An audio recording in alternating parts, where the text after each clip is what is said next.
car. This is so rude of you. Come on, get in the car. No.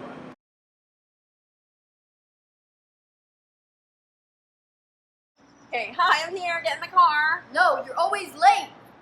Look, I know I'm late, but, you know, like, I won't do it again. No, you always do it. That's a lie. I can tell that you're really angry about my being late.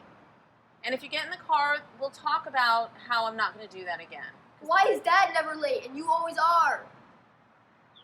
Dad has a different schedule, but I'm telling you that I will make changes and I will be more on time because I know how upset you are. So come on in the car so we can talk about it.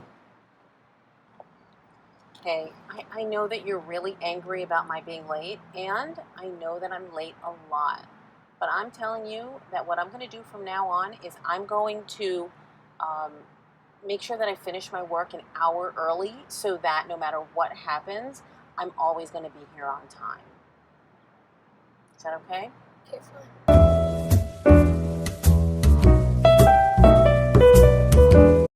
In the example of me and the teenager in the car, in the ineffective way, I basically acted just naturally, like, get in the car, we gotta go, we're running late.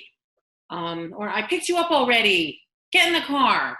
And what ends up happening is the child either won't get in the car, won't do what you're doing, what you want, or will get in the car, slam the door, not talk to you all night. I mean, it could turn into a very ugly scene.